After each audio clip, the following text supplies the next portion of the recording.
I have come with a bit of nervousness. I'm not fearful of crowds. I have had a lot of experience in front of people. But there's always a bit of nervousness to keep from putting your foot in your mouth, to create a problem rather than be a help and a solution. Many years ago, about the mid-1970s, to my medical office began to come a variety of invitations to special types of medical conventions, and also literature would come to my office. They were of a nature that was quite different from what we usually had. Now let me take you back to the setting. I'm a family physician in a little town of about 5,000 people in Oregon. And we have a nice church there. I practiced for 40 years in this town. And during that period of time, I was active in health education. I took a public health degree. Fred was one of my teachers. And long ago, his father, Dr. Mervyn Harding, was also one of my teachers. And I had a great interest in helping promote a better lifestyle for my community. But there was a new type of information coming to my office.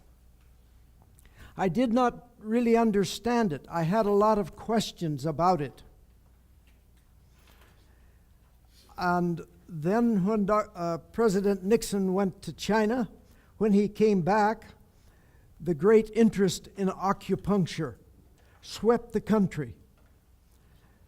I looked at it. I had questions in my mind, but I didn't have all of the answers I needed. Friends I would speak with would also have opinions, but not always the same as mine. And so this initiated a bit of confusion in my mind, and I wasn't used to being confused. I wanted to have clarity of what I understood and what I knew. So I began a long study that continues to this day. So what I will be sharing with you the next 2 days is the journey that I took to answer the questions that I had. I don't come here as an expert. I found that this subject so large, I could never begin to comprehend all of it. But I also realized I don't need to. There are particular parts, if we know, that's enough. You don't need all of the rest. You can save yourself a lot of time. You can cut right through to the core and know what you have in front of you. But there came to my office these invitations. One of them I remember distinctly. It was from a Catholic hospital in Tucson, Arizona. It was $400, that I remember. That's why I didn't go. It was another $400 to get there. And the faculty for this 3-day convention were the medicine men off of the Navajo Indian Reservation, the shaman. I wanted to know what they said, but I wasn't quite that curious.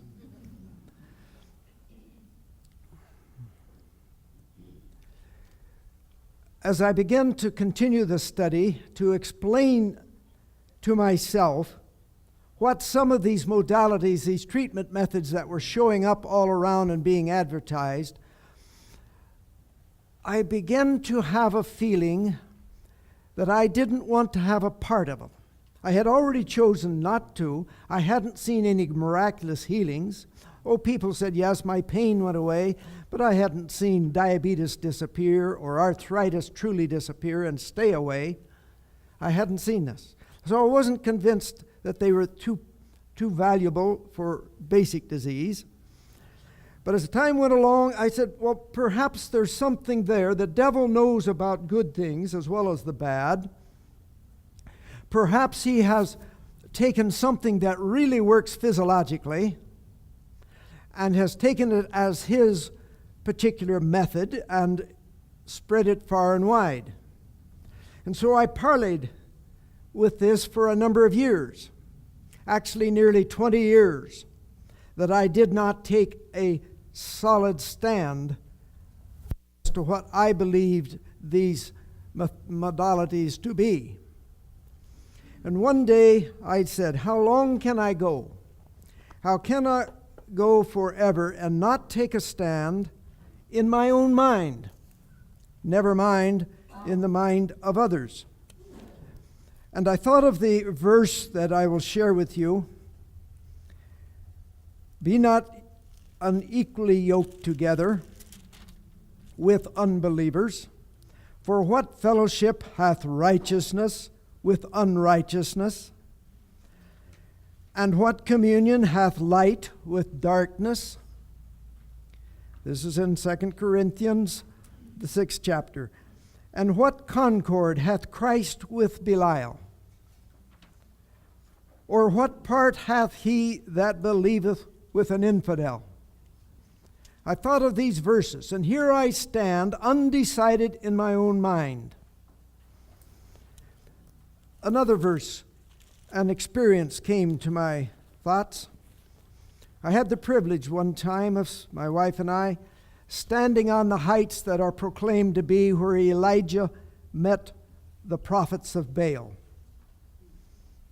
It's quite an experience to think that maybe this is the place they met, but the situation was what was really important. 1 Kings chapter 18 and verse 21. I will take verse 20 as well. So Ahab sent unto all the children of Israel, and gathered the prophets together unto Mount Carmel. And Elijah came unto all the people and said, How long halt ye between two opinions? If the Lord be God, follow him. But if Baal, follow him. And here I was deciding, who am I going to follow year after year? Who am I going to take a stand for? And in the testimonies, number 3, page 280, neutrality, indifference in religious points of contention is equal to the worst hostility against God. That's where I found myself. And so I decided to make a stand. Not out loud, not to a community, not to a church, but in my own decisions. And that decision was, these things that I'm looking at and I am learning more about can have no part with God's plan of health and healing that he has given to a people. After that, invitations began to come to share. And that's why I'm here today. I want you to think of this. The very first line of words in the Bible. In the beginning, God created the heaven and the earth, and he created the first day and the second day. This went on 6 times. The Bible tells us God saw that it was good. And then the 7th time he said, it is very good. One day I was looking at that and I said, what does he mean by this was good? I happen to have the old dictionary that I had when I first went to college. I've lost it since. I opened up to the word good, G-O-O-D. It had many different definitions, but the one that you see before you, to be in harmony with the moral order of the universe, was the one that I chose.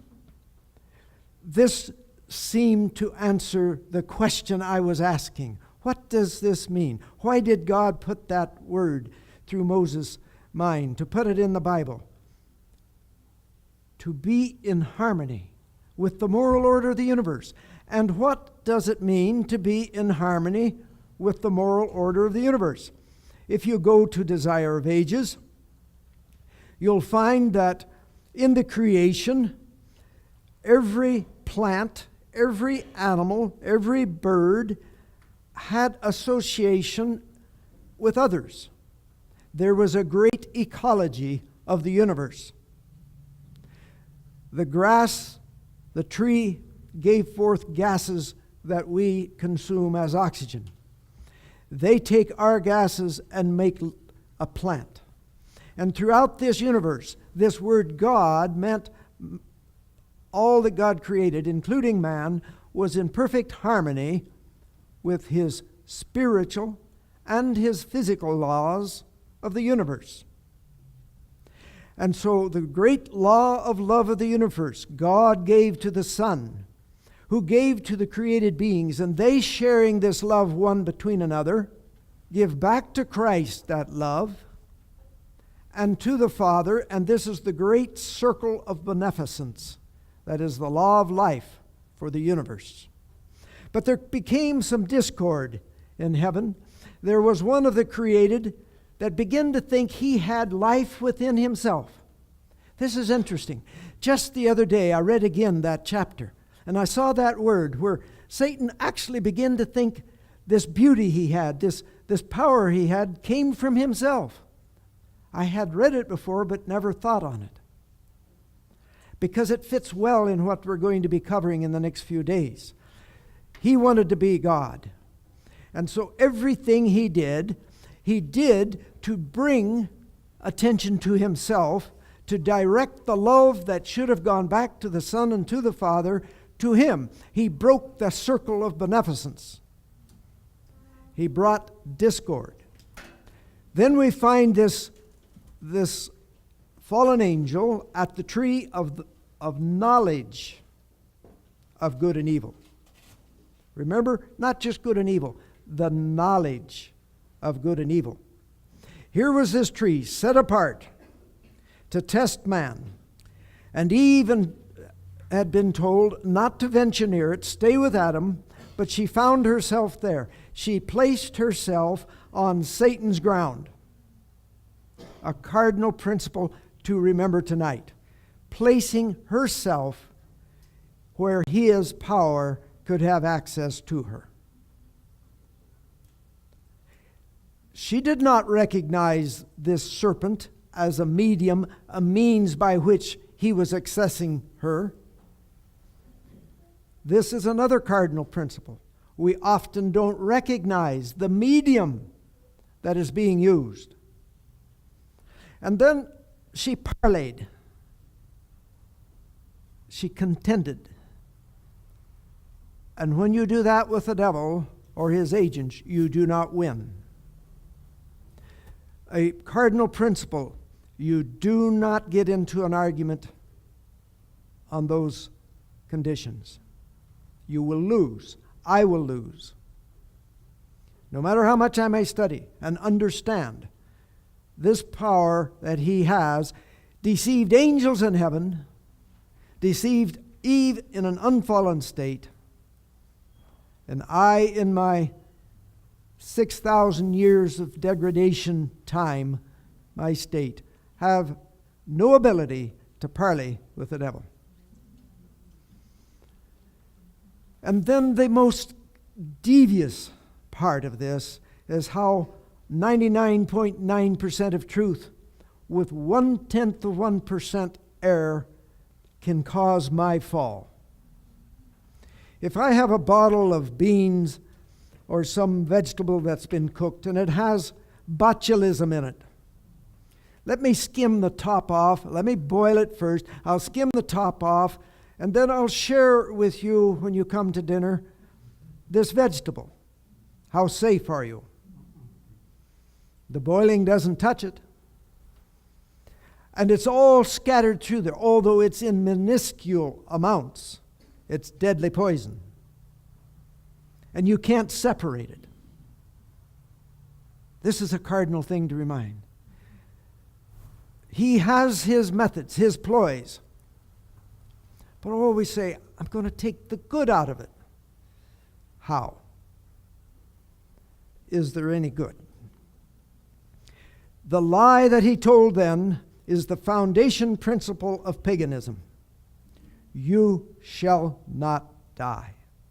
The immortality of the soul is a foundation principle of the counterfeit religion established at old Babylon.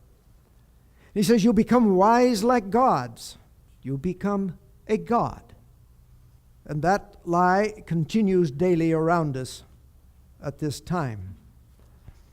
Lucifer dealt with Eve. He says, let's consider God's law. It's a little bit faulty. It needs a little tweaking. It needs a pinch of something to it to make it better. Yes, it's 99.9% good, but it's not perfect. And I have just what it needs.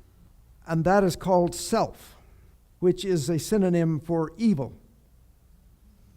Good plus evil, he says, gives a superior system. Others plus a little of self gives a superior system. God had created a system in perfect harmony where it was others, not self. Now, how far did this go? Well, let's look at what more he added to this. The knowledge, remember, the knowledge of good and evil. We have also the beginning of dualism, good plus evil. And the devil says, if you blend this just right, not just putting them together, but it must be blended in the proper proportions. And when you do, it brings equality, harmony. But she already had harmony and equality. He says he'll give you change, transformation, oneness, which is a synonym for godhood. Completeness, enlightenment, immortality, again, synonyms for godhood. He says, this will give you the wisdom of God and you will have everything he has. That she could not have. She had everything he was offering up to this point, but that she could not have. And this fruit she plucked was the first sale of a supplement. And it was sold with snake oil on the testimony of one. He says, look what it did for me. Have you ever heard any of that? Yeah. And it's still being sold with pretty much the same percentage of acceptance.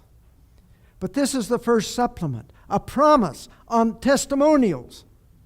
Now, Doctor was talking about the scientific proof, and he will have more for us later. So beautifully blended with our subject. We need to understand how science searches for truth. When we want truth, where do we go? To the Bible. So all Christians here have no qualms about if they want to know spiritual truth, you go to the Bible. If you're a carpenter and you want to know something about construction and reading your plans, you find the truth in those books, in those experiences of others. And it makes sense. But somehow when it comes to medicine, when it comes to our body, we can accept the most outrageous, unbelievable nonsense ever made and take it as gospel truth. And so Dr. Adams is going to be presenting to us something that helps us in that, to understand how medicine, how science searches for truth. Genesis 6:5. God saw that the wickedness of man was great in the earth, that every imagination of the thoughts of his heart was only evil. To correct that problem, God brought the flood on earth. He wiped clean the inhabitants of the earth, except for 8. Did he wipe clean all sin? No. For we find at the time of the ark's resting, the 8 people came out, and there Noah offered sacrifices of one of each of the clean animals and birds. But he had a particular son, Ham. Ham means the burnt one. He was the dark one. Cush, his son, was also called Bel, to mix, to blend. And Nimrod, his son, was known in the Bible as a mighty hunter. This is the lineage of the great rebellion against God that again began after the flood. Now we turn to secular history. And many of you have heard of Alexander Hislop with the book Two Babylons. He tells us that Cush, the son of Ham, was also what was known in the mythology as Hermes or Mercury. For Hermes is just an Egyptian synonym for son of Ham. Now, Cush was very brilliant and bright, but he had rebellion in his heart. It was he, it is said, who developed numerics, astrology, geometry, games of chance, and hazard. And he devised alchemy. Now, Nimrod, we know from the Bible, built several cities in the plain of Shinar. Babylon was the one we have heard the most about. He was a great hunter, and over in the Louvre in Paris, there is this image they feel is an image or a statue chiseled out in the image of Nimrod, the great hunter. He established Babylon, and it began to be a great city early on. This is long before Nebuchadnezzar's time. This area had different major civilizations in it, but this is early on. And it was the cradle of Oriental civilization. From this area to the entire world went the inhabitants after the language was changed. But before the language was changed, they had changed God's plan of salvation, the story of God's plan of salvation. And it was the cradle of pagan religions. What was the basis of the pagan religions? Number one, you shall not die. You have eternal life. You are immortal. Now, when Nimrod died, it was said that he went to the sun and inhabited the sun. He was deified, the first human to be deified, according to secular history. When his wife Semiramis was left here on earth, she became pregnant, it is said, from the beams of the sun where Nimrod was. And she had Tammuz, born on December the 25th. And when he died, he went to Venus. Now, each individual in that day, according to the books I read, when he died, was to go to a star and be a god of his own star. This is the foundation of the Babylonian Mysteries. And each individual, therefore, became a god. And this would be greatly enlarged there if we were to go into more of its ramifications. But this basis now went to the world, went to South America, went to the Scandinavian countries, went to Asia, all over, to the South Seas, this concept. And they had the premise that they had to balance the opposites, that the conjunction of opposites in one form or another would explain life's origin, its purpose, and its goal, that your very beginnings could be explained by balancing opposites. This is a part of that, and which is being taught around you today. Let's look at it a little different. They took God and put him out of the picture, and took his creative power by which we were created and by which we are sustained, and they divided it into two parts. They says we have the good and the bad. We have the yang and the yin, and the yin or the yang, whichever way you like it. The positive, the negative, the dominant, the passive. They took this creative power, says there is no living God, no personality God, and there's a great power in the universe, and it has two components. And when those two components somehow over time moved so that they came together just appropriately, they created the cosmos, earth, and man. This is the creation story of ancient times. Evolution is simply a little blend of this. So we have the cosmos, we have the earth, and man. And there's this great correspondence due to this energy out of which, this great force out of which this was created. And what affects man is supposedly affects the planets. What affects the planets affects man and the earth. The correspondence, association, sympathy. Did you ever read in the Spirit of Prophecy where it talked about sympathetic remedies? Did you understand what it was referring to? I didn't. What in the world were sympathetic remedies? It wasn't until recent years I had a comprehension of that. So the cosmos, the universe, is called the macrocosm. Man, the microcosm. So that man is everything of the universe. He's the sun, he's the moon, he's the stars, all within. Even one cell represents the universe. What Dr. Adams brought to us is so apropos to this presentation because of the concepts, of the teachings that are around you every day, everywhere, that you may not hear this very concept. There was a symbol. Actually, Babylon devised a lot of symbols, a place of symbology. And a symbol that tells this story is right before you. The one on the right, your right, is the Chinese symbol of the same, where they say the wood, the fire, the earth, the metal, and the water, in their association, were the beginnings of creation. More the European concept you see there with the man in the circles. The outer circle representing the cosmos, the universe. The inner circle representing the earth. And man and the pentagram, this five-pointed star, representing the microcosm of the macrocosm. Man the center.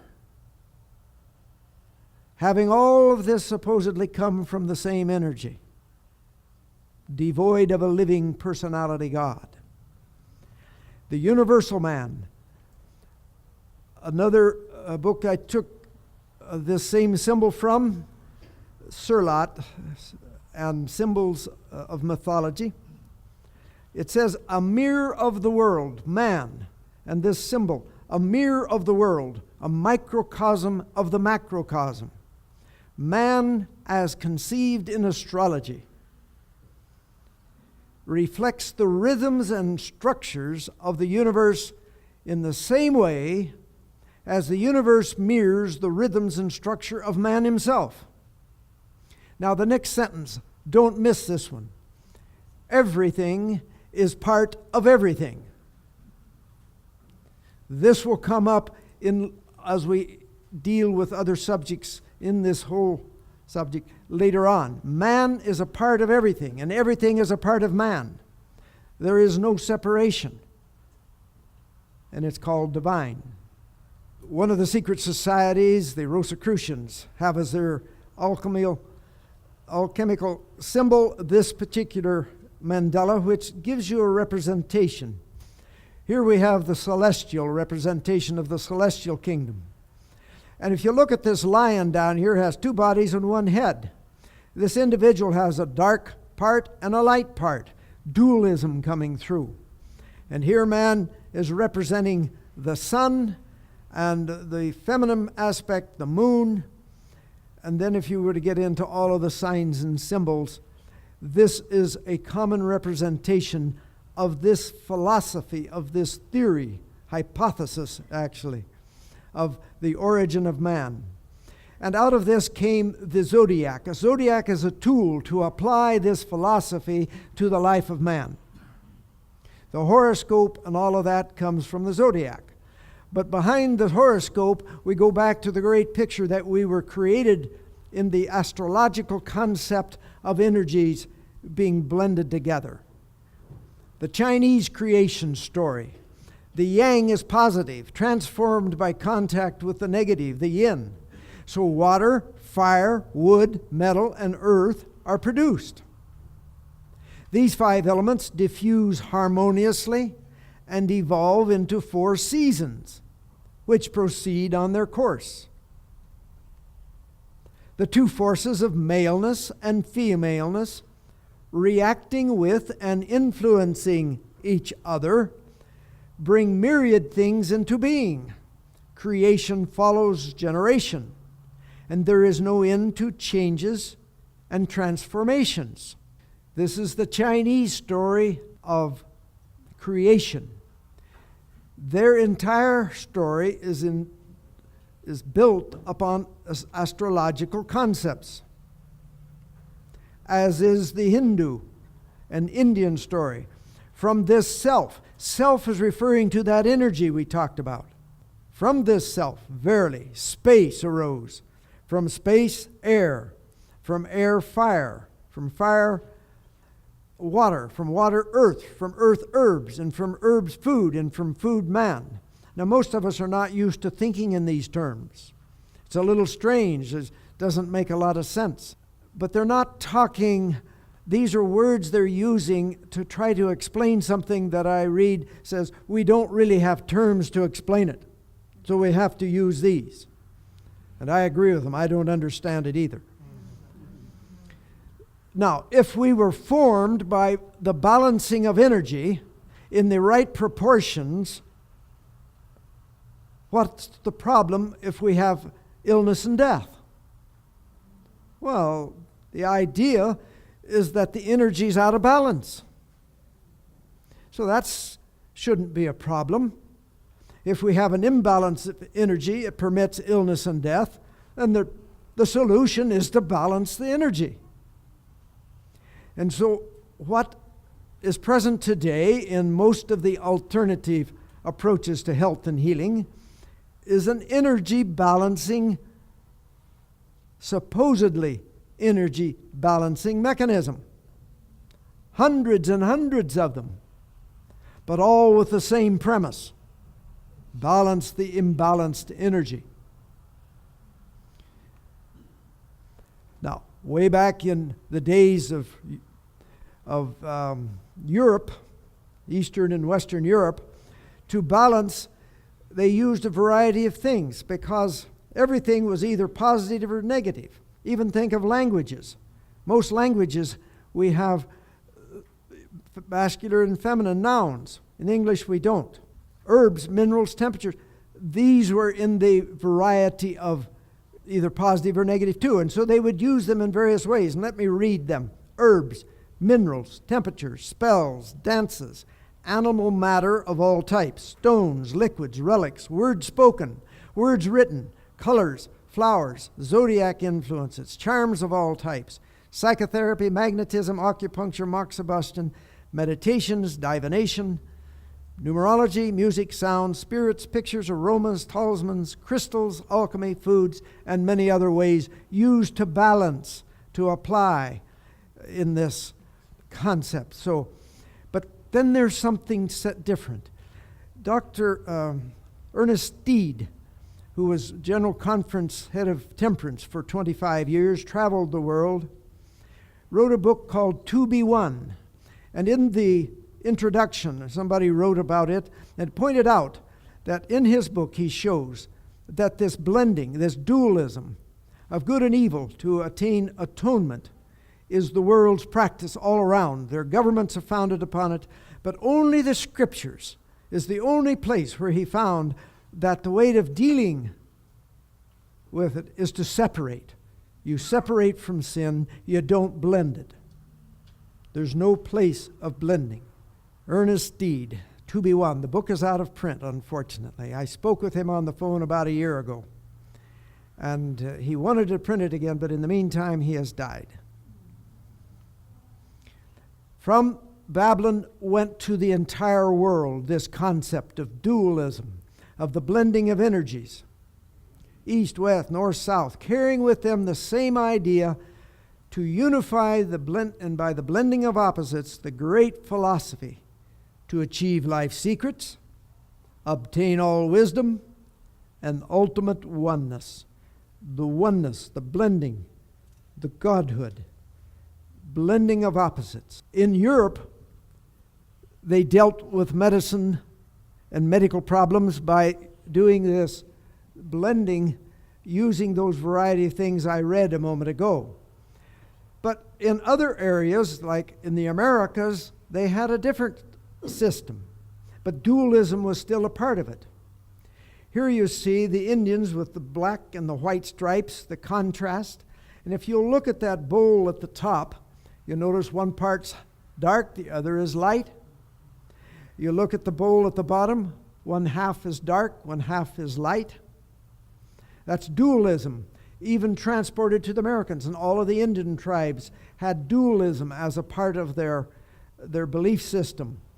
If you were to go to the Navajo Indian Reservation and you find them holding a series of songs for the sick, they put on the floor, on the ground, a sand painting. The sand painting is made out of substances, weeds, charcoal, all of this, a natural sand painting. You'll never find a book with the patterns in it. They're in the mind of the medicine man. But they'll put this on the floor, and if you'll notice, it has dualism showing up in it. There is the dark and the light, and we can see it better here, the dualism here. They'll sit, when it's finished, they'll sit the sick person on it for a number of hours, and then take them off and scoop it up and go out and bury it. It has absorbed the either excess or of either the positive or the negative energy. It is taking care of dualism and burying it, balancing energy. That happens in our own country right here. China is another center of medical influence. The Yellow Emperor goes way back to the 2600 BC. And over in India, the ancient healing art called Ayurveda, 3,500 years of age, great influence upon the world. Again, tomorrow, we will take the fundamentals there and share them with you so that you recognize how they are influencing us today. But let us go back to Babylon for a moment. We talked just briefly about these fundamentals of life after death, the godhood of going to one of the planets, the Babylonian Mysteries. And the Babylonian Mysteries were revealed to the people of their day through secret societies. Not everybody got to know everything they had concocted. You had to work yourself up through the secret societies, and then the adepts and the priesthood would know things, and you didn't get to know it. Always some secret someplace that you wanted so that you could join in this. And this system has spread to the world and is all over the world today. It was even in the Indian societies. I've been down in their chambers underground where secret societies met of Indian reservations here in this country. Health from the Bible was maintained by following God's way. There is the 8 doctors of the Bible we've all heard about. And then the last one was trust in God. Trust in God meant to believe Him, yes. Believe there is a God, yes. But also follow His laws of health and healing and His spiritual laws. Now, the counterfeit has a series of all of these natural modalities, and they have a trust. But their trust is in self. The ability to heal is all inside. And this is the difference. God gave information that has the leading information of the world. The statistics showing those that follow it is the proof. Now, the Hebrew nation followed this, and it was the only nation in the history of the world that you'll find in a history book speak about following prevention. All other medical histories tell about what this particular civilization brought to medicine, what healing arts this one brought. But in the Jewish section, it says they didn't bring any special healing arts. They followed prevention. And they used that for healing. And you know the verse that to diligently follow those rules, God would not bring on them the diseases that the Egyptians had. Now, they went to Babylon for 70 years as a penalty for not following God. When they returned to Canaan, no longer did they follow heathen gods. far as idols. But they did bring with them at some point a secret society. So the devil now, he couldn't deal with them by having them fall down and worship the false idols, but he got into their system of God's plan of salvation in another way. And that was through secret societies called the Kabbalah.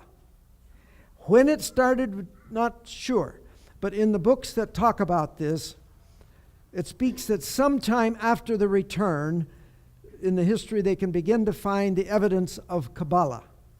And the reason I begin to deal with some secret societies, because they are responsible, and we'll show you later, they are responsible for carrying the same dogma that the Orient and all the rest of the world had, that pagan dogma. That same dogma came to the Christian civilization in secret, but still among us.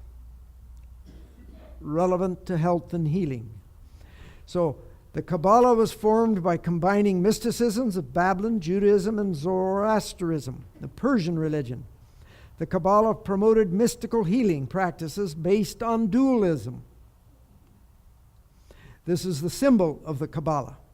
Now, Kabbalah is very popular today, especially with the Hollywood crowd. You've probably read in the papers about this. Everybody joining the Kabbalah. It's deeply mystical. It's the grandfather of secret societies. And the dogma of theosophy is carried through these. What is theosophy?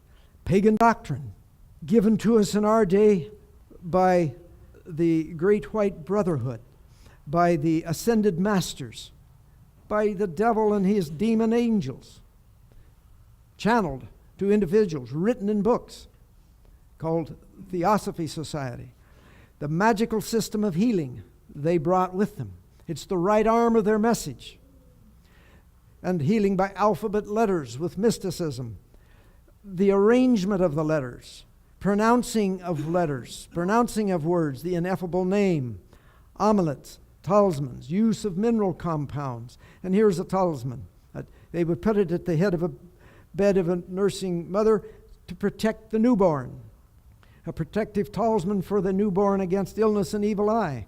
How many of you ever wore a rabbit's foot on their belt for a good luck charm? Out of this type of thing, you see. And there's 2,000 of these bowls. If a person had a special problem, they would make a special bowl. They would put all of these letters and words in this circumference and perhaps a symbol in the bottom. And that would be to help. If it was healing, they needed healing. That was to affect that. If it was a problem they were dealing with in a marriage or something else. But this was the mystical way of benefiting through the Kabbalah. My wife and I were traveling in Israel one day, and we came to a little town called Safat. It's up on a high mountain, and 15 miles in the distance you can see the north shore of Lake Galilee. And as you come into this little town, there's a sign that says, Home of the Kabbalah. Ooh, I says, we got to see this. And here's a Jewish section in this Palestinian town. And we walked through a gate into this ancient old stone section of this city. And there in front of us, you see the sign, but you can't read it. It says, no pictures on the Sabbath. And so we looked down the street. And this is rather interesting because I have been studying this subject for a long time. And I says, I want pictures. And so I ran into one of the teachers of the Kabbalah and I asked him, may I have your picture? And he said, no. Well, my wife wasn't listening. He was rather upset. So we visited in this little town, this Jewish synagogue, very ancient. The Gnostics, that group of people that gave Paul and the apostles and the Christians of the first century a bad time. Where did they come from? The Gnostics were born of the Kabbalists. Simon Magus, Acts 8, founder of the Gnostics. Secular history tells us this. Practitioner of mystical healing. Remember, he tried to buy from Peter the ability to have this healing power, but Peter told him, get lost. He had the beliefs that teaching pantheism, monoism, which is the same, nature worship, deification of humanity was a part of this teaching of these societies. And Simon became sorcerer to Nero. Nero made a statue.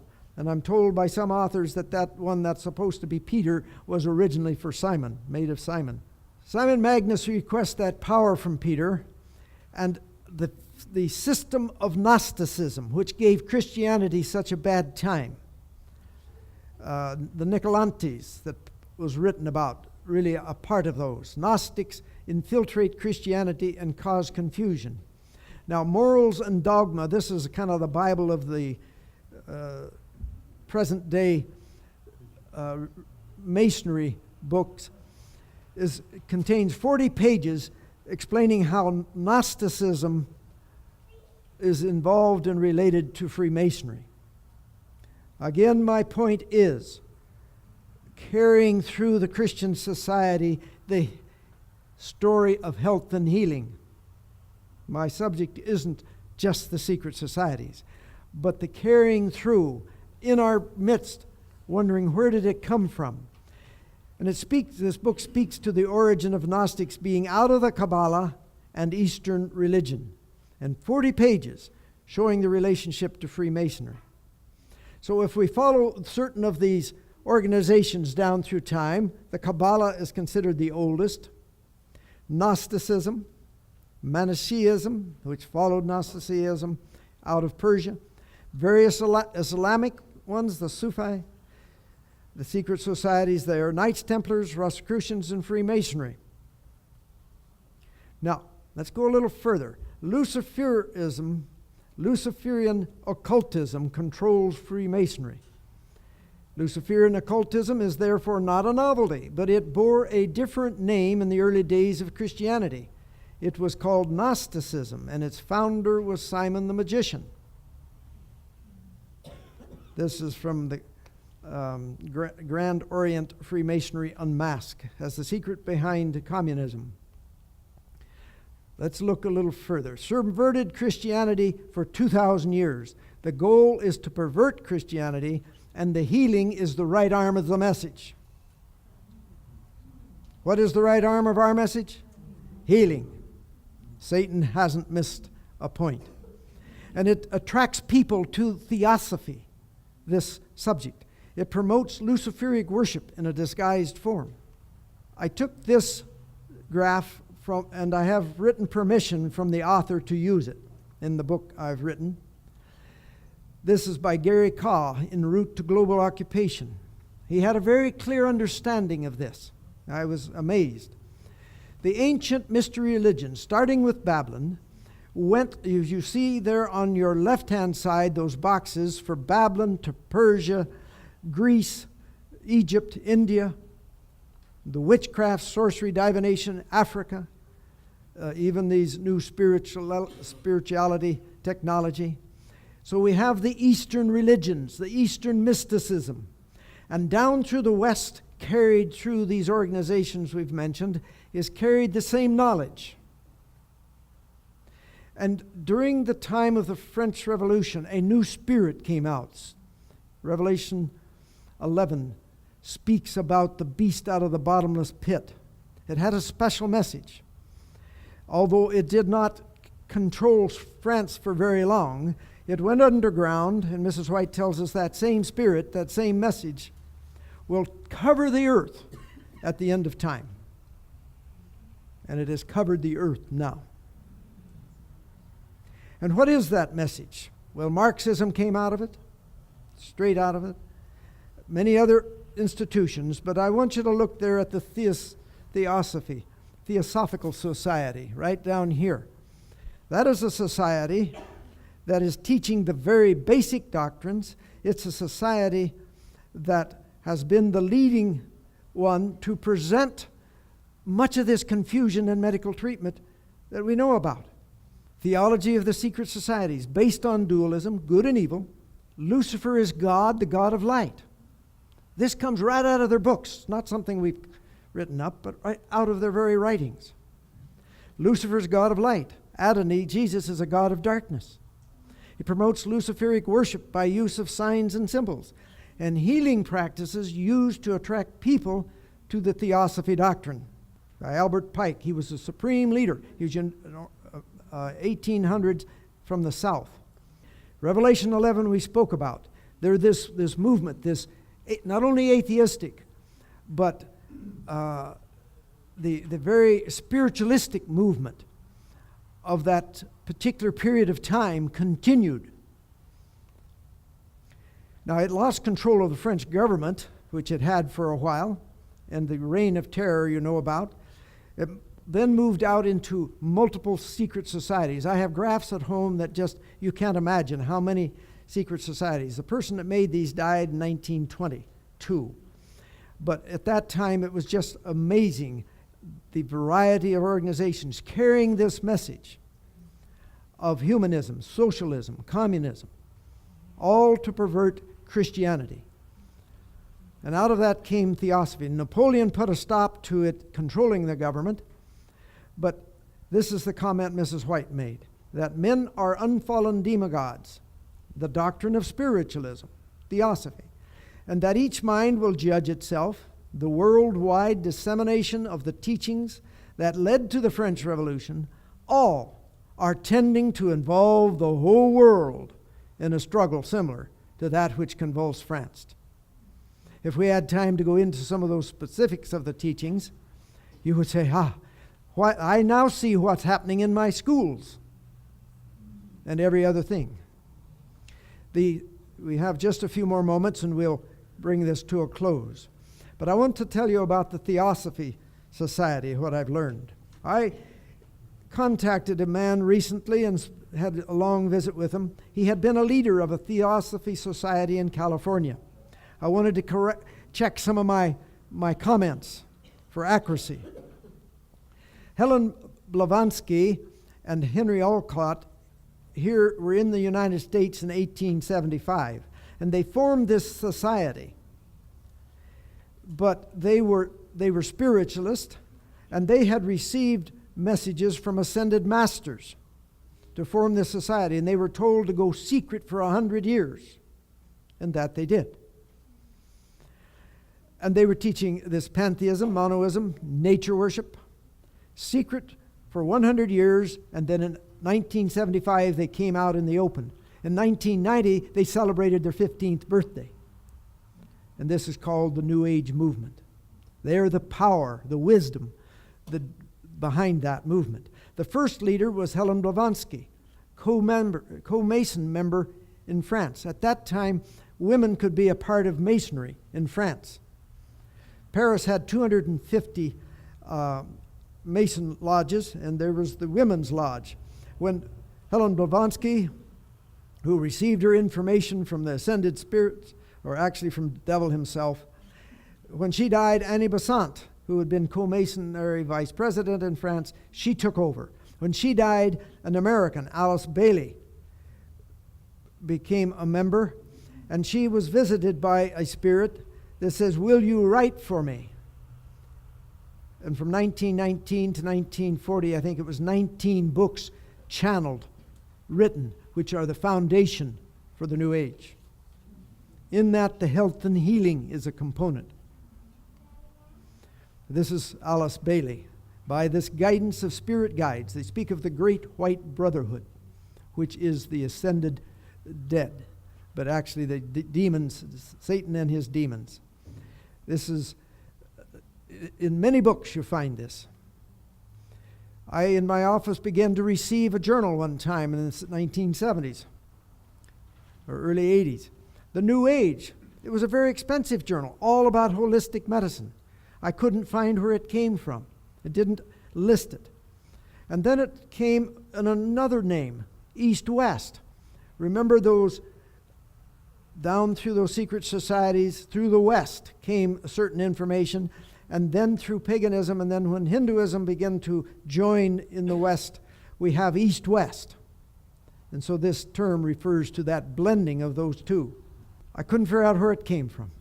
And then I read this book, En Route to Global Occupation, and somebody else had had the same problem.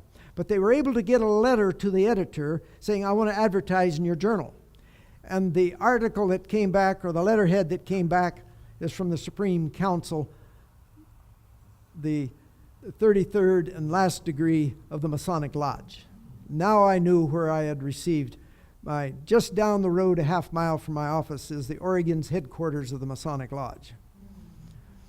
Gee what, the fall in the house of Ahab. So let us tie this up this evening. There are many who shrink with horror from the thought of consulting spirit mediums, but who are attracted by more pleasing forms of spiritism, such as the Emmanuel movement. Still others are led astray by the teachings of Christian Science and by the mysticism of Theosophy and other Oriental religions. A power from beneath is working to bring about the last great scenes in the drama. Satan coming as Christ and working with all deceivableness and unrighteousness in those who are binding themselves together in secret societies. Are you aware of that particular quotation? How many have seen it before? Good. But most haven't.